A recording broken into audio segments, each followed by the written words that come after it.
신약 페이지 317페이지입니다. 빌립보서 1장 8절부터 11절의 말씀 한 번씩 교독하겠습니다. 내가 예수 그리스도의 심장으로 너희 무리를 얼마나 사랑하는지 하나님이 내 증인이시니라. 내가 두려워하라 너희 사랑을 지식자도 공평하고 점점더 풍성하게 하사 너희가 지극히 사랑에서 분별하며 또 진실하여 허물 없이 그리스도의 날까지 이루고 예수 그리스도를 말미암아 의를 이루어 하나님의 영광과 찬송이 그리스도로다. 아멘. 그리스도의 심장이라는 말씀으로 오후 예배 함께 나누겠습니다.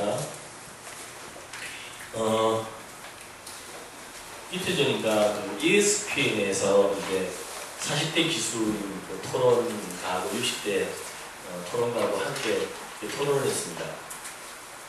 무하마드 알리, 권선수 아시죠? 나비처럼 날아서 불처럼 유명한 이야기를 남긴 그 사람이 최고냐? 아니면 마이크 타이슨이 최고냐? 마이크 타이슨 아시죠? 네, 핵주먹 마이크 타이슨이라고 있었습니다. 이제 40대 기술을 가지고 있는 이 분은 60대를 안 겪었기 때문에 이제 알리를 모르는 거죠. 잘 모르죠. 이제 뭐 직접적으로는 알 수가 없는데 이분은 이제 타이슨이 최고라는 거예요. 타이슨이 최고다. 땡 울리자마자 쓰러뜨리고 하는 핵주먹이다 보니까 그렇게 생각할 수도 있겠는데 60도의 기술에 있는 분이 이렇게 얘기합니다. 알리는 그 누구도 쉽게 생각할 그런 인물이 아니다. 그래서 내가 알리에 대해서 알리가 그러면 어떤 사람일까 라고 생각한 거죠. 타이슨이든 알리든 벌써 업계에서 큰 업적을 남긴 사람인데 자세히 들여다보니까 무하마드 알리와 마이크 타이슨의 차이점, 큰 차이점이 있더라고요. 그 마이크 타이슨이나 알리도 똑같이 스토리를 가지고 있죠. 마이크 타이슨 같은 경우는 마지막에 게임을 승승장구하다가 이제 성추행으로 이제 감옥에도 들어가고 그다음에 링에서 홀리필드에 귀를 물어뜯어가지고 엽기적인 사건들이 일어나고 나중에는 이제 징역형 받으면서 아무튼 후반기가 그렇게 좋지 않았던 사람입니다. 알리도 그런 어떤 전성기가 있는 반면 또 암흑기가 또 있기 마련 아니겠어요? 그 암흑기를 자세히 보니까 똑같은 스토리이긴 한데 내가 이거를 읽어드리기 위해서 약간 지금 인터넷에 켜놨는데요. 그걸 제가 읽어드리겠습니다.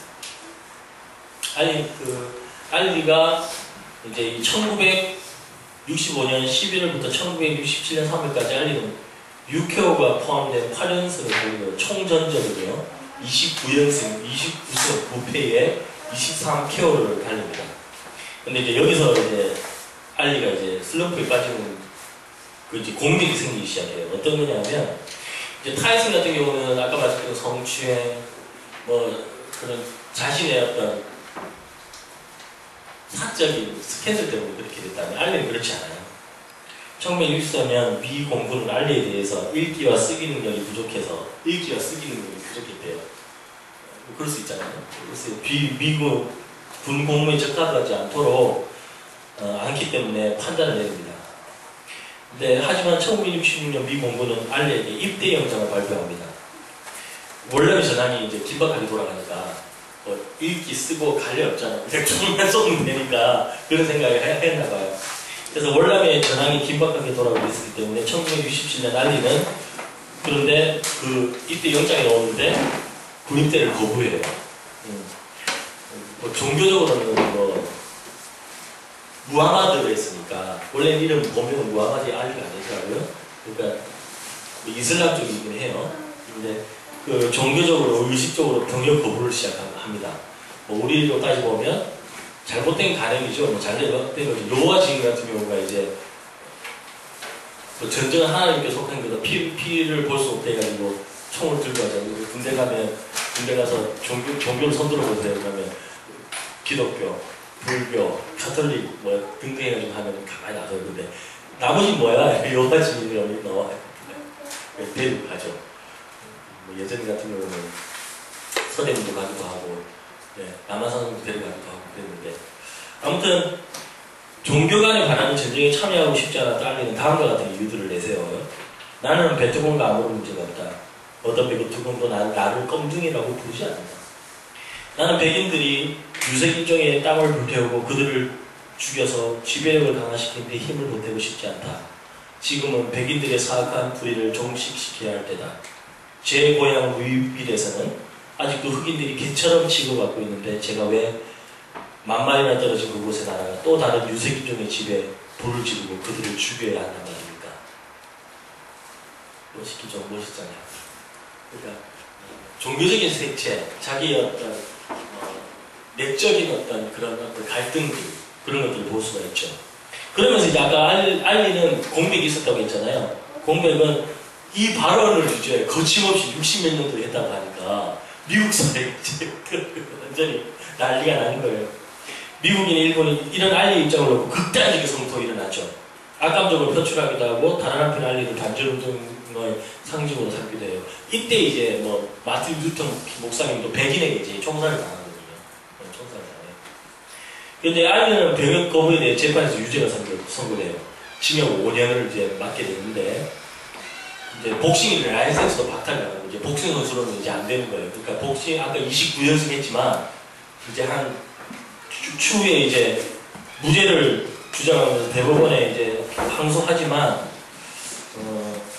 이 사건을 위해서 이제 알리는 공백을 가지게 됩니다. 특히 여러분도 아시겠지만 이제 알리가 이제 그 이후로 이제 조 플레이저 누굽니까 예전에 전도사 했던 몸 크고 했던 조지 포먼이라는 분 요즘 뭐 무슨 장비 회사에서 한다는 기독교인인데 그분과 싸워서 이기기 시작하죠. 그런 공백을 이제 언제 그랬다는 양 이제 이기게 됩니다. 근데 오늘 알리에 대해서 이렇게 말씀드리는 이유가 타이슨과 알리에 대해서 제가 말씀드리는 이유는 그겁니다.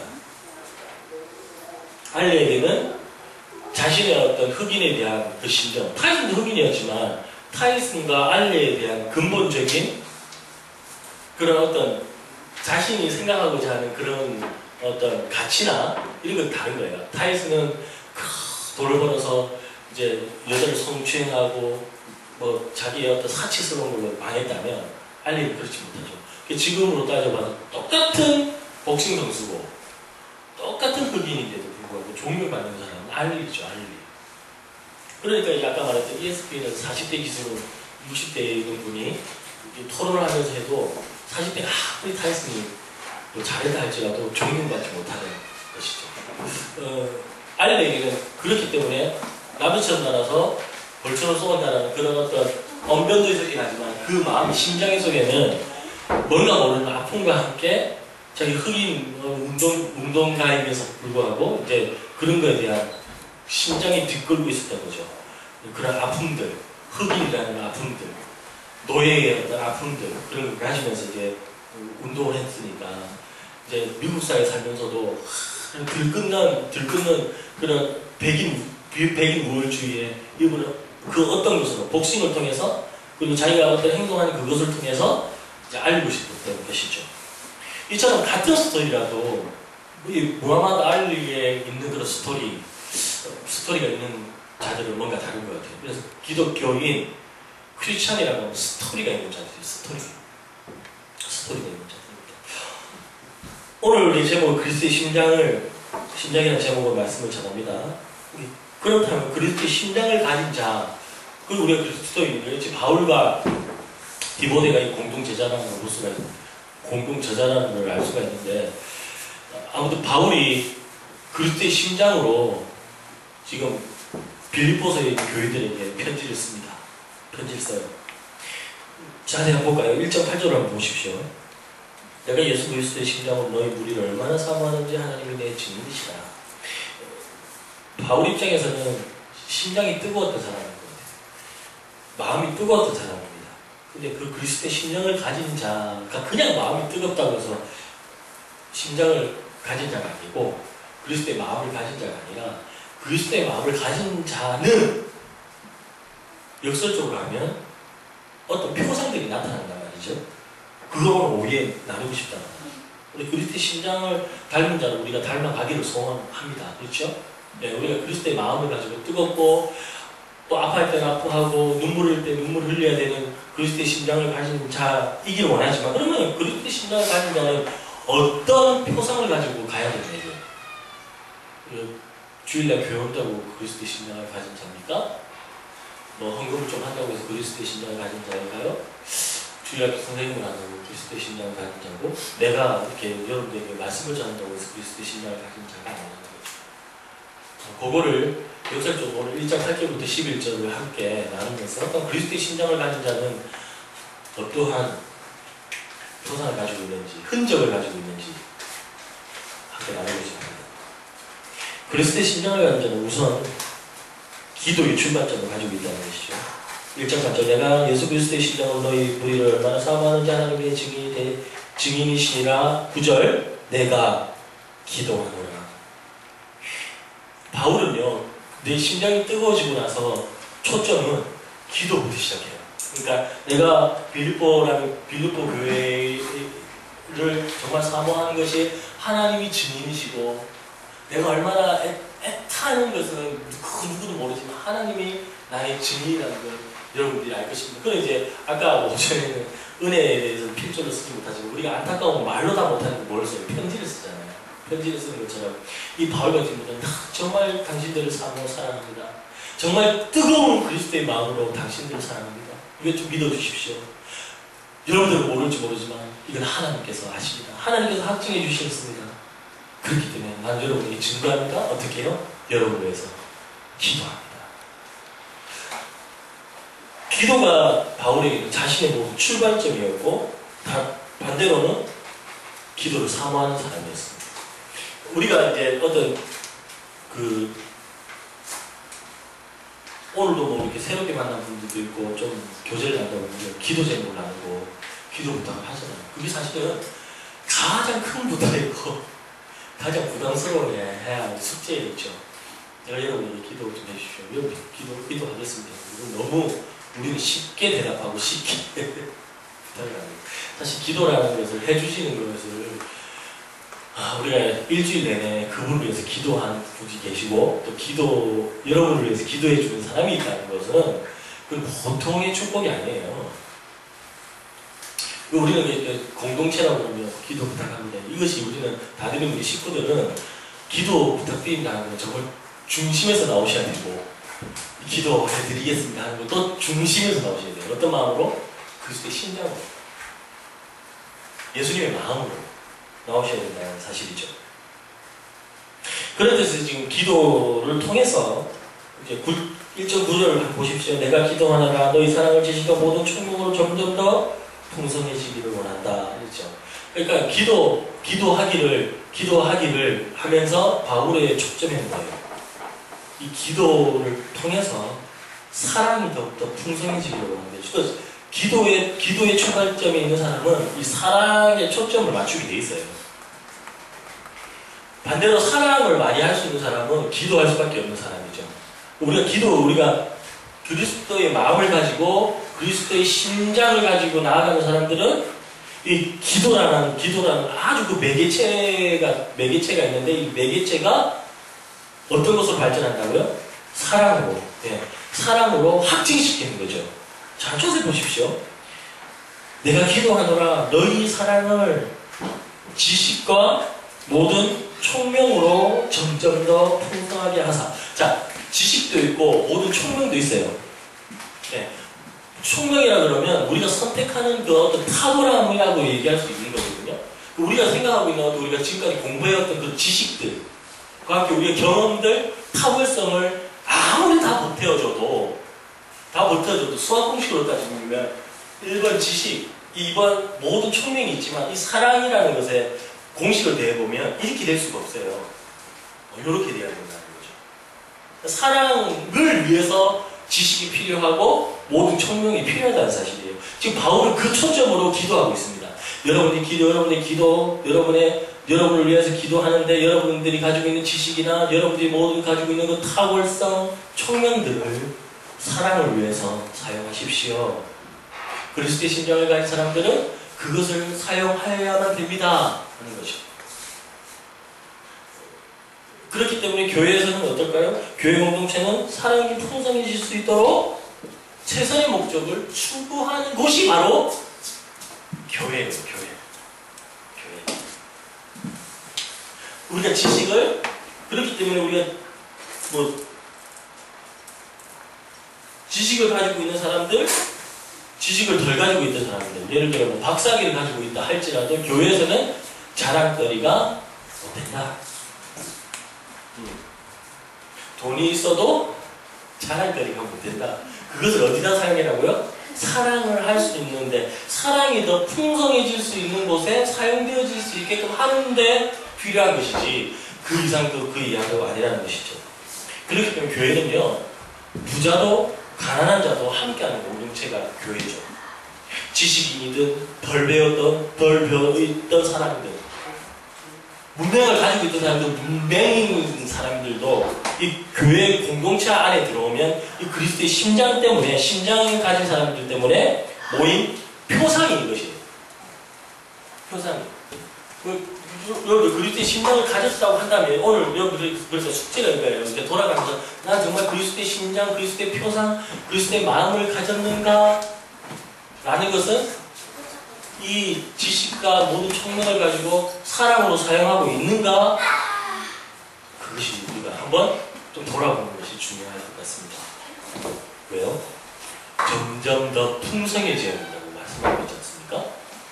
점점 풍성해져요. 교회는 지식과 모든 총명을 통해서 사랑으로 점점 더 풍성해지는 것이 교회의 원리지, 지식과 총명을 해서 사랑이 점점 더 풍성해지지 않는다면 다시 한번 돌아봐야 돼요. 교회는 사람들이 많이 모이든, 그곳에 뭐 예산이 많든, 프로그램이 풍부하든, 뭐 교회가 세상적으로, 교계적으로 좋게 알려지든, 그건 중요하지 않아요. 그럼에도 이 사랑이 점점 풍성해지지 않는다면 다시 돌아가야죠. 뭔가 잘못된 거니까. 우리 잘 들으세요. 교회가 있습니다. 수만 명이 되는 교회가 있는데 부러워하죠. 저는 우리 부모님들, 저도 이제 자녀가 있으면 그런 고민을 해봤을 것 같아요. 개척교회 우리 부모님들이 아이들이 아버님들과 가지고 있습니다. 이제 개척교회 부모님들이 개척교회 섬기면서도, 작은 교회 섬기면서도 아이들을 큰 교회 보내는 이유가 뭐냐세요? 아이들 교육 때문에 그렇잖아요. 안 그러세요? 예를 들어 강남으로 그 집이 뭐 빚을 해서라도 강남으로 이사를 가는 분들 있잖아요. 들어보면 첫 번째가 그 교육 때문에 그렇다는 거죠. 학원 때문에 그렇다는 거예요. 그렇지, 오늘 우리 집중에 가족들, 우리 전사님 가족들 여기 아무튼 개척교회, 오늘 이거는 순교제 삶을 가지고 오신 거예요. 십자가를 그 순교제 삶처럼. 아 진짜 저는 그걸 진짜 존경합니다. 제가. 왜냐하면 우리가, 제가 여기 섬기던 교회, 여기 안산에 섬기던 교회에 그 목사님도 되게 겸손하시고 존경하는 분인데, 초창기 때 개척을 했는데, 두 부부가 이렇게 개척했는데 아이들은 안산 농산교회 보냈대요. 이유인즉 본인들이 해줄 수 있는 게 없잖아요. 해줄 수 있는 게 없대요. 그래서 안산 농산교회가 한 2년인가 3년인가 주일학교. 왜? 그런 프로그램도 없고. 그래서 내가 백은혜 전사님과 이태 목사님 주소 챙겨가지고 한국어린이 전도회 해가지고 대표님도 만나고, 우리 그 사람들을 개척교회에 보내주십시오. 그 교육할 수 있도록, 우리 그 방송국에서 노출할 수 있도록 해주시고, 그 프로그램을 접목할 수 있도록. 이 선생님들이 어떻게 가르쳐야 될지 모르는 교회들이 지금 태반입니다. 그에 대해서 함께 나눈 적이 있습니다. 어떻든 간에 그런데도 불구하고 이 수만 명이 모인 이 교회를 보면서 부럽기도 하고, 재장이 있어서 그 아이들을 교육하고 하는 거 부럽죠. 그런 교회도 필요하죠. 그런데 더 중요한 것은, 그것이 이 사랑하는 것에서 예를 들어 제어가 되거나 방해가 되는 요소라면, 극히 그것이 부러워할 목적까지는 아니다. 네. 지식이 있고 모든 총명으로 통해서 부흥이 되고 성장이 되었다 할지라도, 부흥이라는 말은 안 쓸게요. 성장이라는 말을 쓰고, 이제 교세가 늘어났다 할지라도, 바울의 지금 그리스도의 심장으로 기도하는 그런 목적에 있어서는 조금은 반한 것이 되는 것이죠. 네. 그렇다고 작은 교회라고 하여서 사람이 또 많다고 볼 수 없겠죠. 그러니까 공동체라는 건 첫 번째 시작할 때부터 지식과 모든 총명들을 가지고 우리가 지혜를 가지고 지금 이제 교육하시는 모든 분들이 그리고 가르치는 모든 분들이 그리고 예배를 참여하시는 모든 분들이 이 지식과 모든 총명을 통한 사랑이 더욱더 풍성해지는 이 공동체를 만들어가는 거예요. 이게 교회예요. 교회. 근데 언젠가부터는 뭐 그냥 숫자 이것으로 판결되고 이것으로 그냥 뭐 딱 저기서 좋은 교회 나쁜 교회 절대 아니에요. 성경에서는 그렇게 표현하는 한 구절도 없어요. 그렇기 때문에 그리스도의 마음을 가지고 심장을 가진 사람은 다시 말씀드리면 반해서 말씀드리면 이 크기나 외부의 어떤 그런 외형적인 것으로 지배되지 않습니다. 그리스도의 심장을 가졌기 때문에 지배되지 않죠. 우리 집사람하고 저는 속칭 말하는 대형교회를 많이 다녀봤어요. 네. 뭐 여러 교회는 다니지 않았습니다. 한 군데는 집중적으로 다녀봤게 했는데 뭐 주일만 난리법석이죠. 뭐 예배 때마다 이렇게 로테이션 해야 되니까 좋은 것도 있고 부러운 것도 있고 또 뭐 단점인 것도 있고 한데 그렇지만 내가 다니림교회에 지금 뭐 설교를 하면서 느끼는 거는 저도 뭐 그리스도의 심장을 가졌다는 얘기는 아닌데 그게 대해서는 지배를 당하진 않아요. 우리 집사람도. 우리 집사람들도 그렇기 때문에 이 자리에 다 와 있으시겠죠. 근데 가장 안타까운 건 우리 교회들이 많잖아요. 그 교회들이 우리들만 그렇게 공유하는 것이 그 교회들도 그런 외부적인 것으로 지배되는 것이 아니고 점점 이 모든 어떤 시스템이나 이런 것들을 통해서 사랑이 더 풍성해질 수 있는 공동체. 그거는 1인, 목사님만 할 수 있는 것도 아니고 직분자만 할 수 있는 것도 아니고 그것도 교육부서에 있는 어떤 분이 할 수 있는 건 아니에요. 가치가 있는 거죠. 가치가. 교회의 어떤 외부의 크기나 숫자도 아니라는 것이죠. 그리스도의 심장, 그리스도의 마음을 가진 사람은 그렇기 때문에 시스템이 아니에요. 그렇다고 재정? 아니요. 이것을 풍성해질 수 있는 능력을 가진 것이 아닙니다. 이 재정이나 시스템이 풍성해질 수 있는 게 아니죠. 자, 보세요. 1장 9절이요. 내가 기도하느라 너희 사랑을 지식과 모든 총명으로 점점 더 풍성하게 하사. 예. 어디 돈이라는 얘기가 나오고 어디 뭐 시스템이라는 얘기가 나옵니까? 너희 사랑을 점점 더 풍성하게 하는 방법으로 사용하는 것이죠. 그런데도 사람들은 위에서 말한 그거예요. 뭐 재정, 시스템, 교회 크기 이런 것이 우리를 풍성해지게 할 거라고 착각하게 만들죠. 착각하게 만들어요. 재정은 필요한 것이지 재정이 풍성해지면요. 재정은 필요한 겁니다. 재정이 풍성해지면 이거는 어떤 역할이 안 되고 어떤 위치나 어떤 그릇이 안 되면 그것이 죄가 돼요. 죄가. 아주 위험한 발상 중에 하나는 이거죠. 줘보십시오. 주복이나 하십시오. 막 재정을 줘보십시오. 참고로 시장에 잘 사용하겠습니다. 천만요. 제가 받아봐서 알거든요.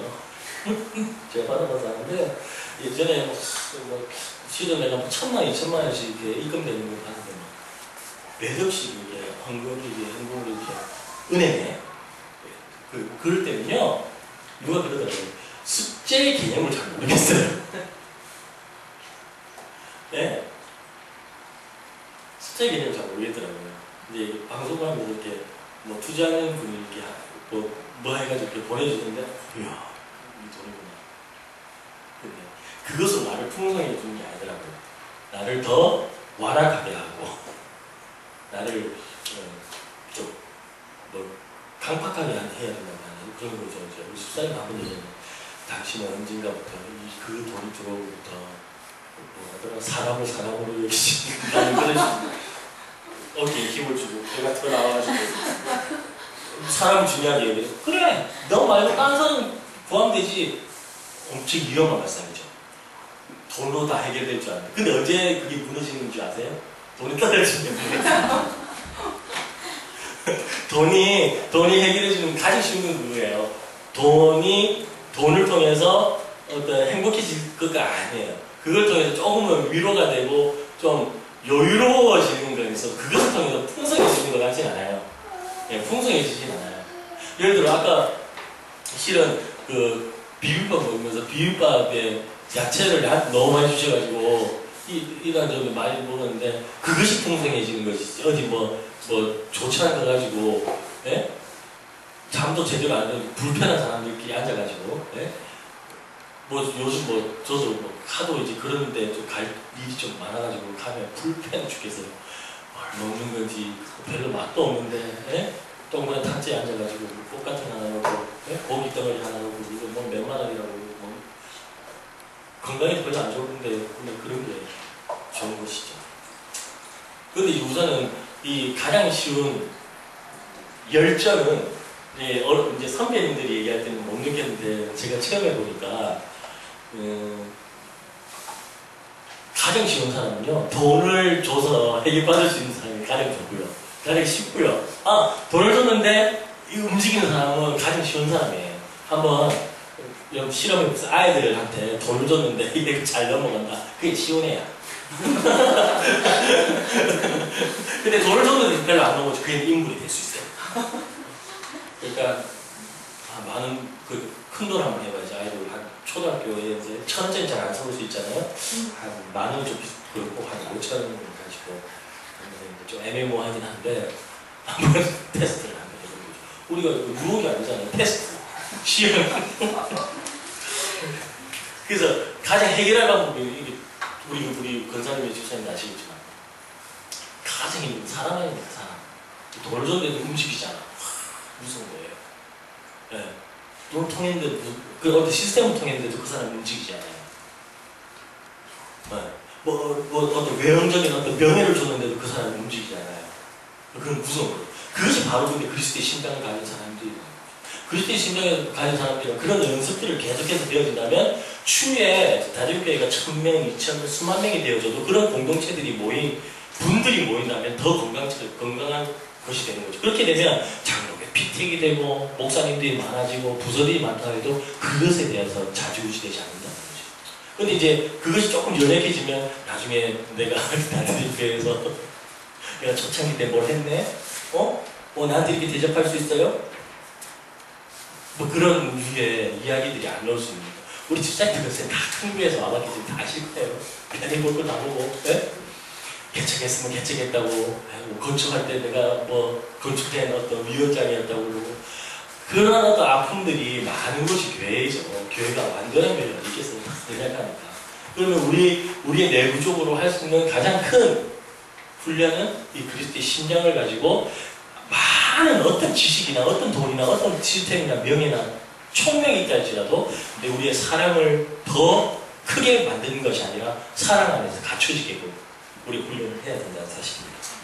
절대로 위의 거 뭐예요? 시스템, 교회 크기, 재정 이것이 저와 여러분이 풍성하게 할 수 없다. 여러분들 못 박으셔야 돼요. 절대로 나를 이렇게 풍성하게 할 수 없다. 우리 예수 믿는다고 그러면서 예수님만 믿어도 예수님만 묵상해도 예수님이 그 가진 어떤 성품을 가지고 그런 능력을 소유한다고만 해도 시간이 모자란데 어디 그런데 우리가 신경 쓸 길이 있겠습니까? 반대로 따져보면 우리의 그냥 기대감일 뿐이에요. 어느 정도 금액이 있었으면 좋겠습니다. 단주교회도 어느 큰 교회도 예산이 다 거기서 먹이고 쪼달리게 살만한데 오늘 내가 우리 기대감 가지고 이건 있어야 될 뿐입니다. 그러면 만나와 메추라기를 주셨던 하나님처럼 이거 뭐야? 와? 이게 뭘까요? 필요한 만큼 주시죠. 만나를 먹고 성경에 보면 만나 먹고 배탈당했다는 사람 봤습니까? 절대로. 굶주리고 있을 때 죽였을 때 먹을 만큼 주셨죠. 하나님께서. 차고 넘치게 주셨지만 만나라는 것은 그냥 먹을 만큼 먹는 거지 배 터지게 배가 아플 때까지 먹는 사람 아무도 없었던 거죠. 근데 이제 교만이 들어오니까 먹고 나니까 나중에는 어떻게 해요? 필요한 만큼만 주니까 교만이 그거거든요. 필요한 만큼 하나님께 주시는 그것이 은혜예요. 근데 나중에는 만나는 좀 싱겁거든. 싱거우니까 좀 간드는 걸 좀 달라는 거예요. 마늘을 좀 달라야 되는 거예요. 그렇죠? 그런 어떤 개념들의 교만들이 늘어나는 거죠. 우리의 제가 어제 밤인가 뉴스에 보니까 이게 등에 하루살이들이 강남거시기도 같은 하루살이들이 그 조명에 살더라고요. 하루만 살잖아요. 하루만 살잖아요. 기도원에서 들었나? 뭐 메뚜기하고 하루살이하고 데이트를 했대요. 데이트를 했는데 메뚜기가 너무 좋은 거예요. 하루살이 내일 보자. 그러니까 하루살이 내일이 뭐야? 그런데 그리고 이제 또 메뚜기가 이제 개구리 만났대요. 개구리. 그 개구리가 너무 사이 좋으니까 개구리가 그때 1년 있다가 보자. 메뚜기는 한 척이잖아요. 예. 그러니까 저는 그 하루살이를 보면서 하나님께 주시는 어떤 그 감동은 우리가 하루살이 인생은 되지는 않겠지만 하루살이의 마음을 가질 필요는 있다는 생각이 들어요. 오늘 이미 이제 죽잖아요. 그럼 최선을 다해 사는 거죠. 최선을 다하고 하나님께서 목숨을 주시고 또한 그 필요한 만큼 우리에게 주시는 그것을 공급되어지는 것만큼 중요한 것이죠. 근데 우리는 받으면서 꼼수를 부려요. 이거 더 생기면 좋을 텐데 하나님께서 모르실 것 같습니다. 10만 너에게 줄 때는 하나님의 의미가 담겨져 있는데 우리는 11을 달라고 생각할 때가 있을 수 있는 것이고 우리의 실수라는 것이죠. 그래서 바울은 역사를 합니다. 지식 플러스 모든 청명으로 어떻게 해요? 다른 말로는 다른 것에 쓰지 말고 쉽게 말하면 다른 것에 쓰지 말고 어떻게 하라고요? 사랑이 더욱 풍성해질 수 있도록 점점 더 풍성하게 하는 데 쓰라는 것이죠. 네, 그것을 풍성하게 쓸 수 있도록 우리가 하는 것입니다. 그러면 그런 본문이 다른 데도 있더라고요. 고린도후서 8장 7절 한번 봅시다. 고린도후서 8장 7절 한번 찾아보겠습니다. 앞으로 넘기셔서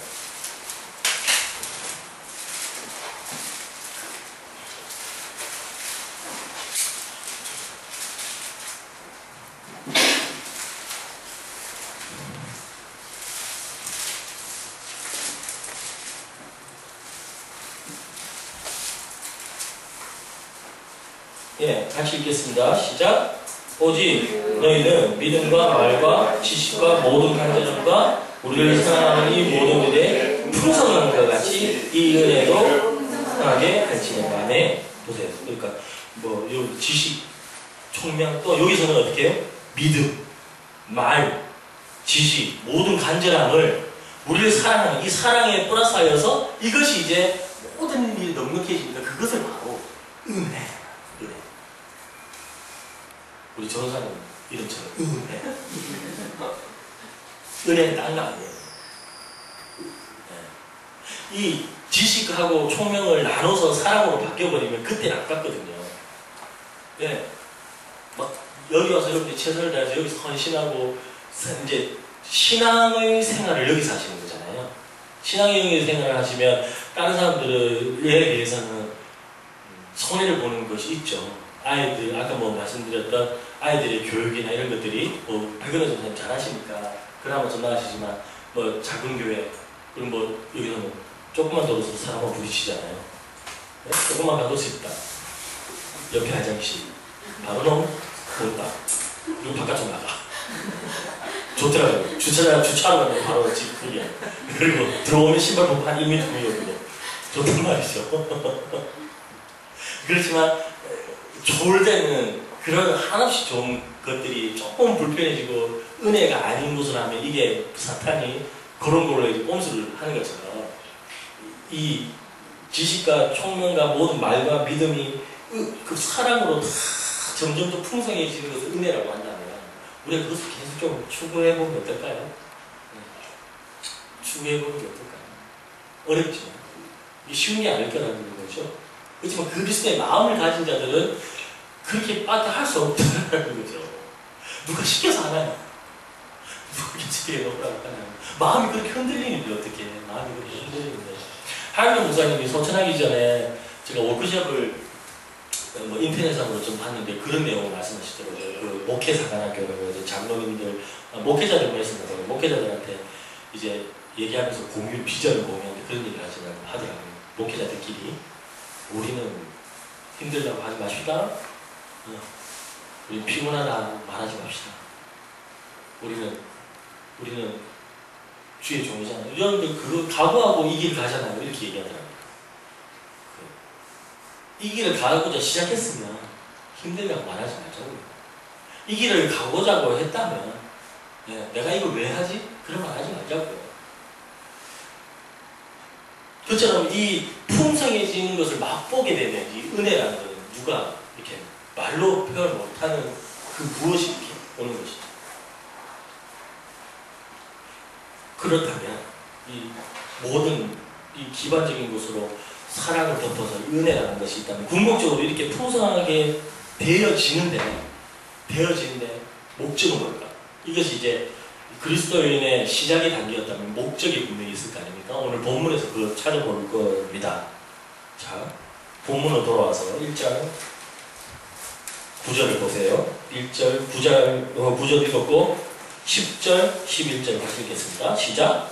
너희로 선한 것을 분별하며 또 진실하여 허물 없이 그리스도의 날까지 이루고 예수 그리스도를 말미암아 의의 은혜가 가득하여 하나님의 영광과 찬송이 되기를 원하노라. 10절에 초반전에 답이 나옵니다. 내가 기도합니다. 너희 사랑을 지식과 모든 청력으로 점점 더 풍성하게 되어져서 어떻게 하라고요? 너희로 지극히 선한 것을 분별하라. 지극히 선한 것은 쉽게 말하면 최선의 것이에요. 최선의 것. 최선의 것을 분별하는 은사를 가지게끔 한다는 거죠. 이거 중요한 말씀이잖아요. 하나님께서 그리스도의 신령을 가진 사람들은 기도할 뿐만 아니라 그 기도를 통해서 지식과 모든 총명과 믿음과 말과 모든 것들을 통해서 사랑으로 모두 더 풍성해져서 그것이 은혜로 되어지는 이유는 최선의 것을 선택할 수 있는 분별을 원하신다는 거예요. 다시 말씀드리면 선한 것을 선택하되 여러분들 최선의 것을 선택할 수 해야 해요. 최선의 것. 거룩한 부담감을 가져야 됩니다. 최선의 것은 뭘까요? 도대체 최선의 것은 뭘까? 이것이 우리의 여름 속의 질문이 되어야 됩니다. 분별이 되어야 됩니다. 이거는 해답이 아니에요. 여러분에게 해답이 주어졌어요. 최선의 것 뭘까요? 이 최선의 것은 악한 것에 대해 선한 것을 분별하는 것도 되겠지만 더 깊이 들어가면 선한 것 중에 더 선한 것을 선택하는 것이 구별하는 것이 될 수 있죠. 어떤 사람은 어떤 가치를 두면서 아주 쉽게 내가 이것을 선택했습니다 생각하는 사람이 있는데 어떤 분은 여기에서 더 깊이 들기 위해서 더 선한 것을 생각하는 사람이 있어요. 그래서 다른 사람들은 같은 신앙생활 하면서도 이렇게 얘기하는 사람들 있잖아요. 뭐 그렇게 또까지 하냐, 더 깊이 들어가서 그렇게 하냐. 여러분들 보고 뭐 어디 좋은 환경에서 신앙생활 한다고 뭘 할 사람 없어요. 네. 그러나 나는 이것을 내가 하겠습니다라고 한 것 그것이 바로 나는 지금 최선의 것을 구별한 거죠. 최선의 것을 구별한 거죠.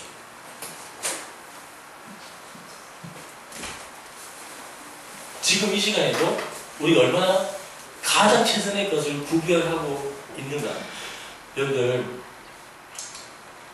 내가 방송국을 하고 있지만 방송국에 하면서 같은 믿음의 형제 자매들인데도 불구하고 얼마나 이게 뭐랄까 좀 말로 표현 못하는 어떤 그 긴장감이 있어요. 네, 긴장감이 있어요. 긴장감. 그걸 바뀌어야 되는데 그런 긴장감이 있어요. 그런 긴장감은 어떤 거냐면 우리는 예수 믿는다고 하면 그것을 선택하는 게 아니라 그 더 선한 것을 선택해야 되는데 대부분의 우리 형제자매들은 그냥 눈에 보이는 것만 선택을 해요. 그러면서 그것을 했다라고 하죠. 일의 업무도 마찬가지입니다. 저는 만들어서 일을 창조의 개념으로 만들어서 해야 하는데 어떤 친구들은 뭐 우리 직원들이 그렇다면 어떤 친구들은 그냥 시키는 것만 하는 사람들 있죠. 부부 중에 그런 부부가 있었답니다. 나 미역국을 좋아해요. 1년에 7개 보여준다.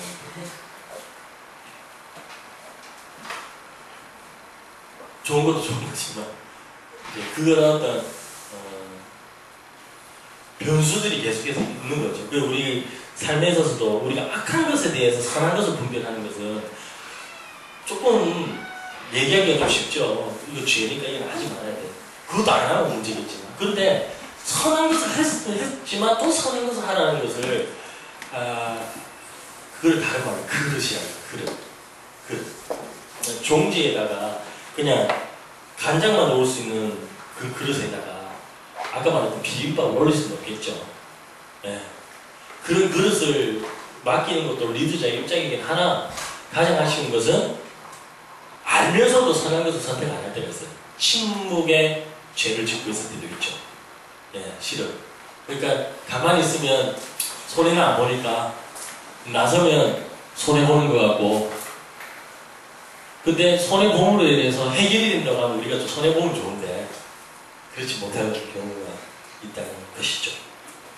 너희도 지극히 선한 것을 분별하여 또 진실하여 허물없이 그리스도의 날까지 이루고. 본질은 그겁니다. 우리 기독교에 살면 요즘 뭐 초상이 많고 돌아가시는 분이 많아서 이제 가보니까 예수 안 믿고 돌아가신 분과 예수 믿고 돌아가신 분의 차이점이 되게 크더라고요. 예. 예수 믿고 돌아가는 것이 얼마나 큰 축복인지 여러분 아시죠? 그 공동체에서 이루어지는 그런 어떤 사랑의 공동체로 인해서 모든 단계를 순서 뭐 하간 예배 드리고 뭐 그렇게 예배를 계속 드리면서 하나님 나라에 보내드리는 그런 순간순간이 이게 정말 교회 공동체만이 할 수 있는 가장 큰 특권이다 라는 것처럼 예수 안 믿고 돌아가는 분들 보니까 역시 할 짓이 아니구나. 우리 어르신들, 부모님들 예수 믿게 돌아가는 예수 믿을 수 있도록 계속해서 우리가 혹 믿지 않으면 싸움도 믿게끔 해야 되는 것이 그런 것이구나 라는 생각이 들었습니다. 왜냐? 이 땅에서 있잖아요. 천국을 이루지 못하는 그런 공동체라면 하늘 가서 천국을 맛보지 못할 거예요. 천국을 맛보지 못할 거예요. 그래서 계속해서 여기서는 연약한 곳이고 완전하지 않지만 천국이 어떤 곳일까라는 것을 이끌어나가는. 왜요? 오늘 짧은 구절이지만 그리스도의 심장을 가진 사람은 기도하는 사람이었고, 기도하는 사람은 정말 사랑을 추구하고 모든 어떤 시스템을 통해 사랑을 통해서 은혜를 나누고 은혜를 통해서 분별의 능력을 가지게 된다는 것은 추후에 이거라는 것이죠. 분별하는 이유는 또 진실하여 허물없이 그리스도의 날까지 이르게 하겠습니다는 것이죠. 그리스도의 날, 예수님이 심판하시는 날, 아니면 내가 뭐 예수님이 오시기 전까지라도 먼저 천국 가신 분들도 다시 부활해서 무덤에서 일어날 때 그때 부끄러운 구원을 받지 않도록 우리가 해야 된다는 것입니다. 어떤 강도처럼 예수님의 덕 때문에 구원받는 사람도 있겠죠. 임종할 때 예수 믿어서 구원받을 수 있겠죠. 구원받죠. 예수 믿으니까. 그러나 그것은 부끄러운 구원이죠. 그러니까 이 땅에 살아가면서 우리가 예수를 믿은 모태신앙이든 좀 예수 믿는 시간이 오래되었다면 오늘 이 빌립보서의 말씀을 가지고 좀 구체적으로 좀 몸부림치면서 살아가는 것이 필요하다는 사실입니다. 말씀을 맺겠습니다. 지금 그렇다면 우리를 통해서 하나님께서는 뛰게 하시는 그것이 있습니다. 그리스도의 심장. 여러분을 지금 뛰게 하고 있나요? 그리스도의 심장이, 그리스도의 마음이. 질문해 보십시오. 내 그리스도의 심장으로 뛰고 있는가? 그리스도의 심장, 그리스도의 마음으로, 예수의 마음으로, 예수의 심장으로 내가 삶을 살아가고 있는가? 그것이 여러분을 뛰게 하고 있습니까? 기도하겠습니다.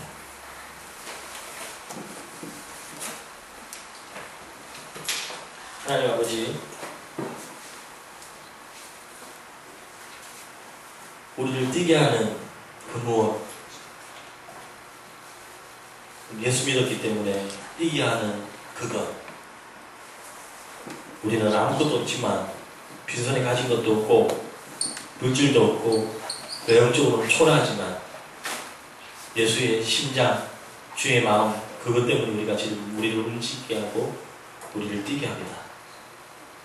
주여, 주께서 하시면 우리는 아무것도 무서워할 것도 없고 두려워할 것도 없음을 믿습니다. 주님, 우리 주의 심장으로 뛰게 하여 주옵소서. 주의 심장을 가지게 하옵소서. 주의 마음을 가지고 살아가게 하옵소서. 예수님의 이름으로 기도드립니다. 아멘.